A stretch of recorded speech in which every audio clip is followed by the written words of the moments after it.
Здравствуйте, друзья! Мы с вами в горах, в лесах. Тут повсюду фотографируются наши соотечественники. Вы видите, на чем ездят американцы. Вот стоит перед вами 4 машины, и 3 из них Теслы. Вот так вот вся жизнь тут в Америке и устроена. А мы поехали, друзья, на пикничок. Поехали мы на пикничок. Сыровато здесь. Вот если вы видите, так блестит немножко травка, да? Видите? Блестит травка мокрая.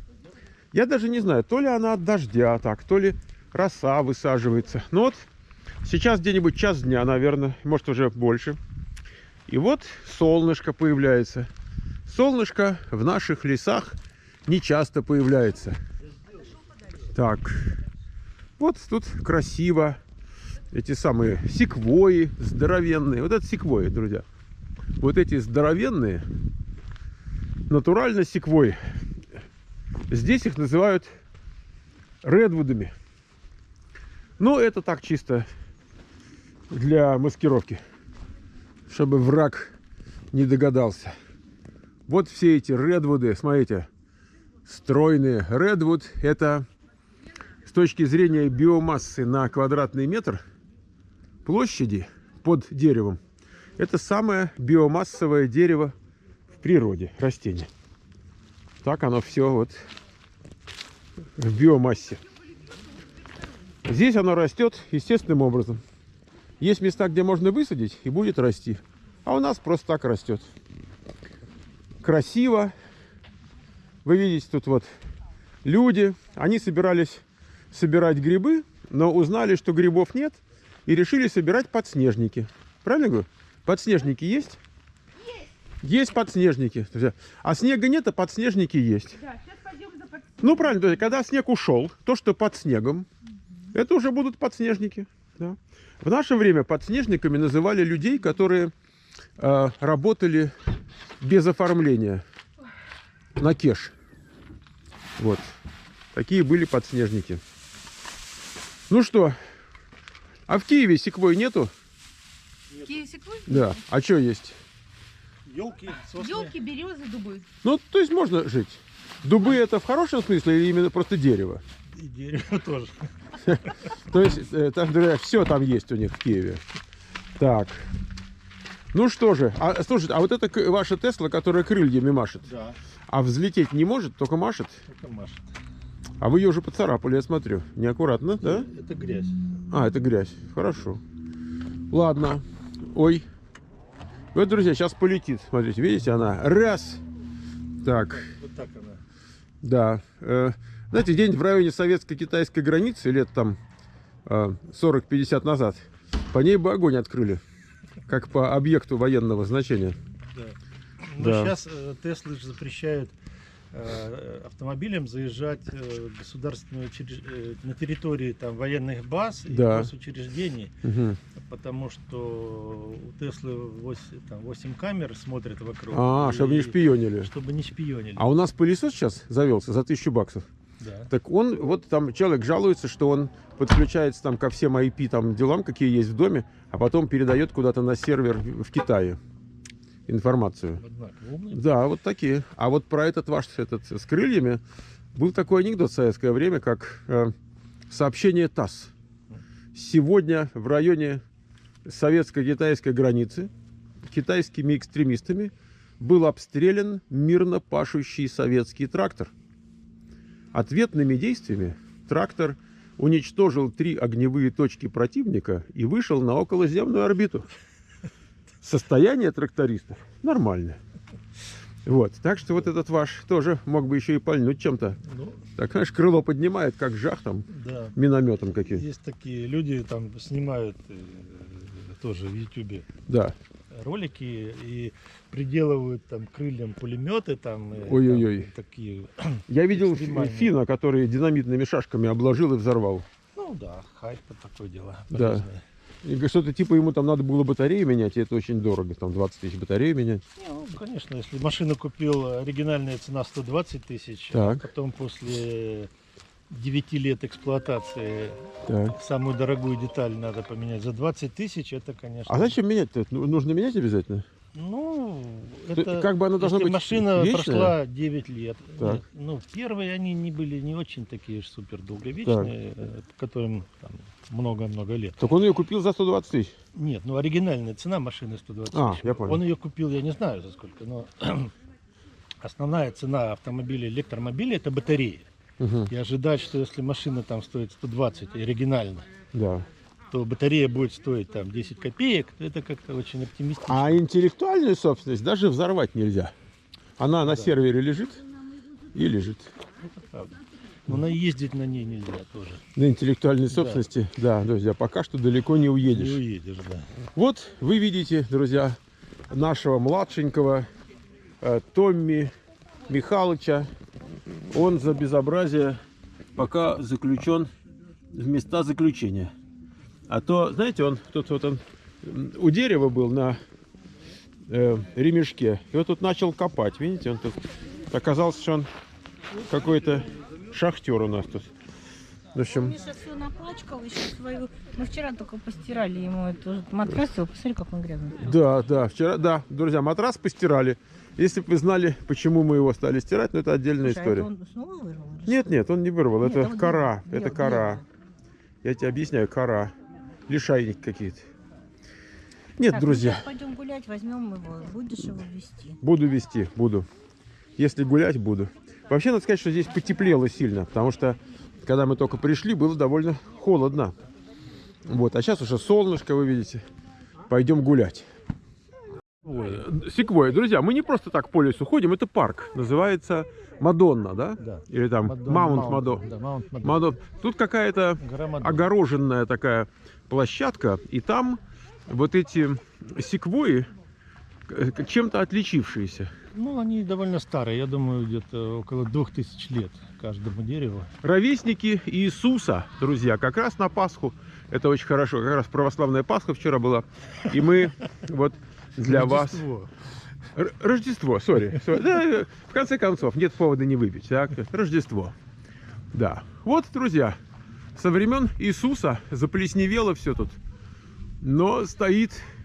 И тут надпись есть. И надпись написал. Я, честно говоря, без очков не вижу нифига. Международное общество... В общем, Так, что-то там. чего-то там какой-то... Arboriculture. Ну, эти- Что-то agriculture. Да, а пишет сколько лет? Arboriculture. Не Arboriculture. написано. Окей, ну, друзья, вот так и стоит. Вот как... вот тут как чуть большой дальше старый пройти будет еще гриб. красивее. Да ты ж как же, еще красивее? Конечно. Да. Если залезть между ними, там Да. вообще супер. Между ними. Друзья, если кто-то хочет выиграть грин-карту, приезжайте сюда, встаньте между ними и загадайте желание. Вот это, эти два дерева, они для грин-карты хорошо Либо эти выполняют. могут, да, хорошо. Так. Сейчас народ ищет масса способов, каких-то новых предлагается, как вот грин-карту выиграть. Ничего себе дерево, блин. Парочка-то. Слушайте, ну даже вот эти вот, что там стоят, тоже очень впечатляют. Причем вот эти, которые стоят, это Да. отростки вокруг От- среднего ствола, который умер, ну, это Когда-то. родители. А, когда-то. ну да, ну вот видно, Вот да. посмотрите, если туда даже зайти, Да, да. то видно, что Видно, вот это да. вот, Тут даже несколько их поумирало-то уже, да, смотри. а вот вокруг это отросточки. Да, да, да, да, да. Вот так вот, друзья. Важно, чтобы у тебя в жизни были отростки. А то так умрешь, ничего не останется. И вот Так. внутри дерева сгорело, Да, а наружный слой продолжает жить, и оно зеленое. да. Вот так вот и вечные истины империи падают, друзья, народы переселяются, исчезают. А вот, пожалуйста, вечные истины остаются. Ну и деревья тоже, конечно. Так. Действительно такой уголок. Это парк. Поэтому культурно. Где-нибудь просто в лесу, где то же самое будет стоять, никакой культуры не будет. А здесь вот культурно. Разницы особо не будет. Нет, разницы не будет. Ну, заборчик, доска мемориальная, бюджет. Ну, Без бюджета ж так ничего не сделаешь, правильно? А тут бюджет, уже Ну, другое дело. Конечно, вы же заехали в парк, денежку заплатили. Да, $6. $6. Зато туалет есть чистенький, с Да. водой горячей. С каждой машинки по $6, друзья. Вот тут еще есть и лесники ходят, эти лесничие. Как они там называются, правильно? Рейнджер. Рейнджеры, да. Рейнджеры ходят. Вы видите красотищу. Мы идем тут по дорожке, просто гуляем. И тут красотища. Друзья, это какие-то сопки такие калифорнийские. Но это горы. Называется гора Мадонна. Мадонна. Прямо, можно сказать, какие-то библейские пейзажи. Друзья, просто библейские. Вот сейчас где-нибудь тут маслины. Наверняка тут могут расти маслины. Кстати, по климату вполне у нас растут. Маслинки могут расти. Виноград растет. Это туя. В общем, да, чисто библейский пейзаж. Да. Так, друзья, мы продолжаем наблюдать вот эти красоты. Библейские, ханаанские красоты. Наблюдаем. Тут люди устраивают такие партийные мероприятия. Тут есть скамеечки. Да. Надо сказать, друзья, что в городе Кишиневе, там главная улица, не знаю, как сейчас называется. И вот там памятничек такой стоял возле здания ЦК Компартии Молдавии. Стоял такой памятник небольшой. Такая скамеечка простенькая. И Маркс с Энгельсом так в полоборотах друг к другу, значит, вот разговаривают. Молодые еще. Совсем. И там кто-то однажды поставил бутылочку между ними. Ну, пустую, естественно. Полную кто поставит. И это как бы вернуло памятнику вот тот недостающий элемент интеллигентной беседы двух, так сказать, исторических персон. Хорошо. Как вы сюда забрались, я не знаю, на такую верхотуру. Но здесь мило.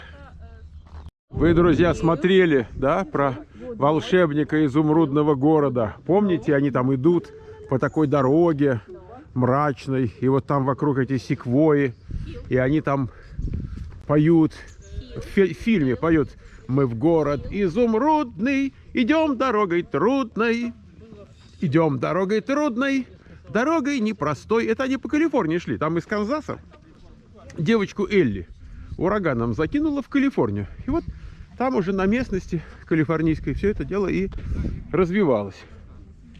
Вот так мы тут, друзья, вот и живем во всем этом безобразии. Вон туда пошли.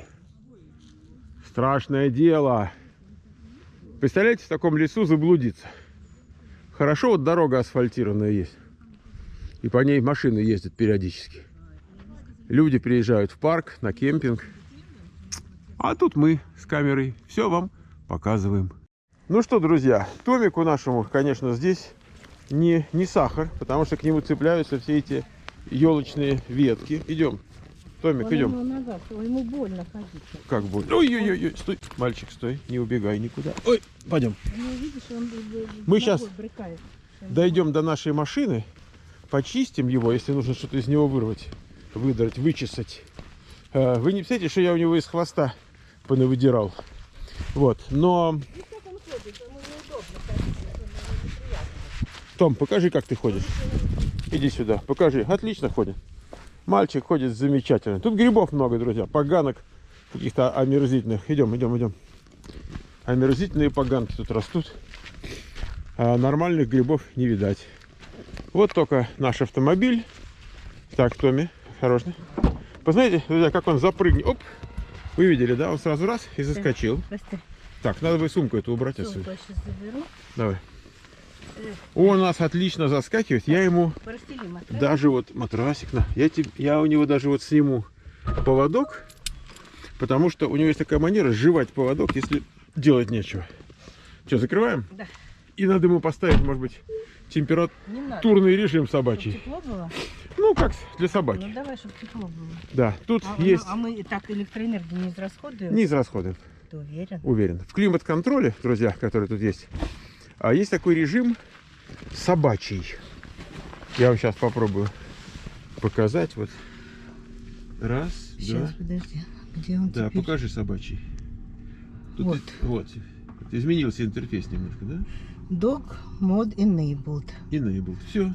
Так подожди, а и сколько он дает? Я не знаю, сколько он дает. Так он же должен температуру показать. Вот видите, там написано: мой водитель скоро придет. 16 градусов Цельсия. Так, вот такие дела.